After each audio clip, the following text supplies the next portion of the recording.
Hoje vou falar de Intolerância, filme de D.W. Griffith de 1916. Griffith foi com certeza um dos grandes nomes da história do cinema.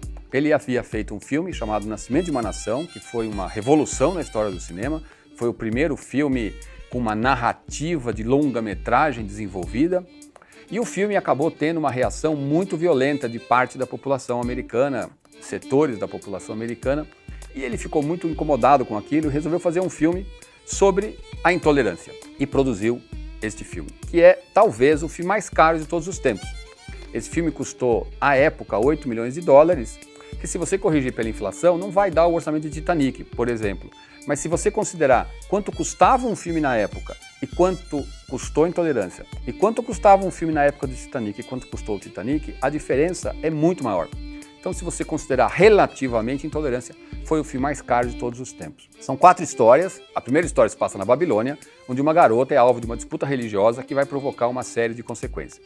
A segunda história se passa na Judéia e é a história de Cristo, que é condenado pelos fariseus. A terceira história se passa em Paris, em 1572, na noite de São Bartolomeu. É um evento trágico, muito emblemático da intolerância.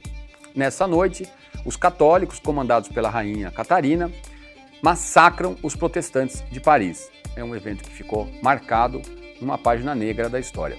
A quarta história se passa no que seriam os dias atuais, mas da época que foi feito o filme. Um casal pobre do campo tem uma filha e a ação dos assistentes sociais, muito exagerada, acaba provocando uma série de consequências trágicas. Para você ter uma ideia, Nascimento de uma Nação foi o filme mais caro feito até quando foi feito Nascimento de uma Nação. Intolerância é o filme seguinte, como eu falei. A cena da orgia da Babilônia custou 200 mil dólares, que é o orçamento de Nascimento de uma Nação. Ou seja, dá para você ter a dimensão de quanto custava um filme na época e quanto custou a Intolerância. O cenário das muralhas da Babilônia foi tão imponente, que durante décadas foi atração turística na esquina de Sunset Boulevard com Hollywood Boulevard, até que muitos anos depois acabou destruída. A entrada do Kodak Theater, que é onde acontece a entrega do Oscar, que foi inaugurado em 2001, reproduz os cenários do Griffith para a Babilônia. Então aqueles elefantes enormes que tem na porta do teatro são cópias dos elefantes que tinham na entrada da Babilônia no cenário do Griffith, entre outros detalhes. Algumas curiosidades. Quando o filme estreou, vários grupos protestaram porque na cena da crucificação de Cristo haviam mais judeus do que romanos. Então o Griffith teve que refilmar essa cena, ele queimou o negativo da cena original e colocou essa sequência nova no filme. Uma outra curiosidade é que os figurantes recebiam 2 dólares por dia, o que para a época era muito dinheiro. Parece pouco, né? Mas os valores mudam. Além disso, eles recebiam um lanche e o direito a usar latrinas temporárias, o que hoje em dia são nossos banheiros químicos, né?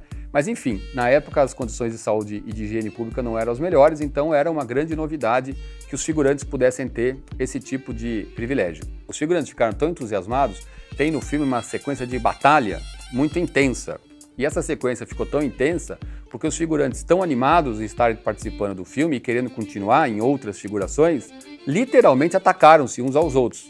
Ao final do dia, foram quase 70 parar no hospital devido aos ferimentos causados pelos outros figurantes. Queria destacar também que o Griffith, junto com Charlie Chaplin, Mary Pickford e Douglas Fairbanks, os dois últimos eram um casal que era o casal queridinho da América na época, os atores mais populares dos Estados Unidos. Eles 4 juntos criaram em 1919 a United Artists, cujo objetivo era ser um estúdio que produzisse filmes ousados e criativos. E durante décadas a United Artists cumpriu esse papel, tendo sido a produtora de grandes filmes da história do cinema americano. Então, é uma oportunidade de assistir um filme muito importante na história do cinema, um filme que tem uma produção espetacular. E queria destacar, quando você estiver vendo o filme, lembre que tudo que está acontecendo ali é real.